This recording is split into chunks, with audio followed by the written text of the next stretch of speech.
Bonjour tout le monde, j'espère que vous allez bien. Donc aujourd'hui, on va voir la première étape pour introduire un rapport d'objet avec son chien. Donc l'étape numéro 1, ça va être d'avoir vos accessoires. Donc vous avez besoin d'un dumbbell. Ici, je crois que c'est un format moyen, là, mais moyen ou large. Donc si vous avez des questions spécifiquement pour bien choisir le dumbbell, n'hésitez pas à m'écrire, ça va me faire plaisir de regarder avec vous là, le format qui va être idéal pour vos chiens.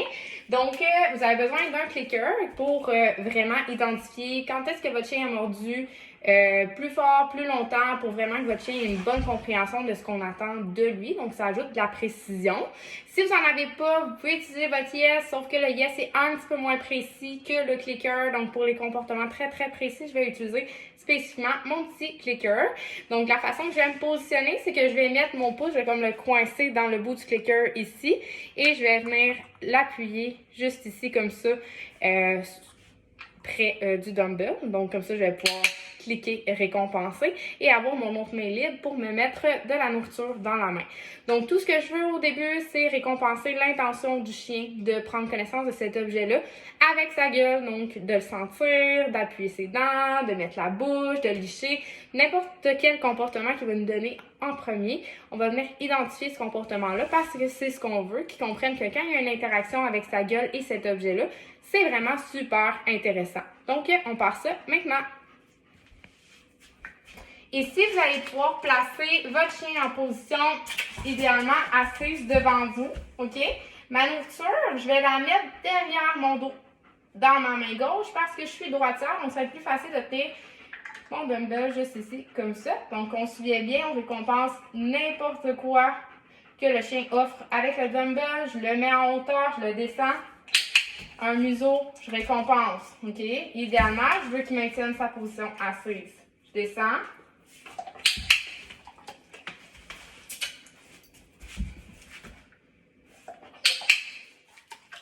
Donc, s'il me donne des dents, je récompense ça. Éventuellement, il va commencer à être bon, OK? Donc, je vais commencer à attendre à ce qu'il me donne un peu plus de comportement. Donc, si présentement, vos chiens ont tendance à vous donner juste un petit museau, ici, comme ça, bien, à un moment donné, quand il va être systématiquement en train de vous donner un petit museau à chaque fois, parce qu'il comprend que de donner un petit coup de museau ici, c'est intéressant, à ce moment-là, ce qu'on va faire, c'est qu'on va arrêter de récompenser le petit museau. On va vouloir avoir une frustration de la part du chien pour qu'il nous offre un autre comportement. C'est-à-dire que ce que j'attends de la part du chien, c'est que dorénavant, il mette des dents, il mette un petit peu plus d'intensité dans son comportement de vouloir le prendre.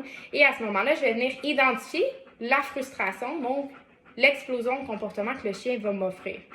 Plus ça va aller, plus je vais attendre avant de récompenser pour qu'il maintienne de plus en plus fort, de plus en plus longtemps. Donc, je vous montre les étapes. Si vos chiens se désintéressent, faites juste lever le dumbbell, on le représente. Puis même s'il vous donne un comportement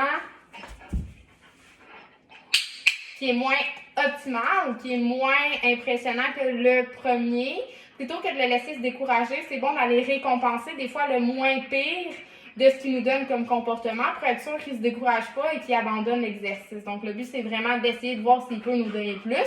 Mais s'il ne nous donne pas plus, on va quand même récompenser quelquefois.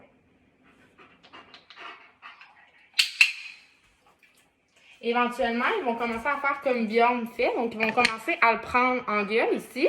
OK? Mais ils ne vont pas le tenir. Ils vont le mâchouiller un petit peu. Ce ne sera pas vraiment une morsure franche, vraiment forte. OK? Donc, on va quand même aller récompenser ça. Mais éventuellement, je vais attendre qu'il morde plus longtemps, plus fort, pour vraiment qu'il soit capable de le maintenir en gueule éventuellement et que je vienne mettre l'action qu'il fait, donc de le tenir en gueule sur commande. Donc, on continue avec le petit monsieur Bjorn.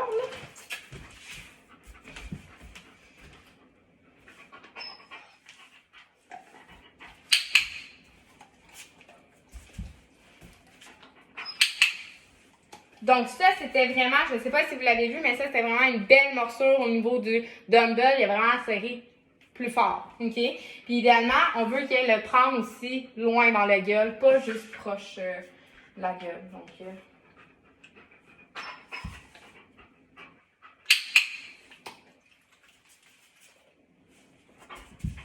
il relève les fesses, on lève le dumbbell, on attend qu'il nous donne une morsure qui est un petit peu plus franche. Donc, voici pour la première pratique. Donc, on veut vraiment juste que le chien commence à avoir de l'intérêt à vouloir mordre l'objet et qu'il commence à le maintenir en gueule de plus en plus longtemps. Donc, si vous avez des questions, vous ne vous gênez pas pour m'appeler, me texter, m'écrire un petit message. Ça va me faire plaisir de vous répondre. Je vous souhaite une belle pratique et à bientôt!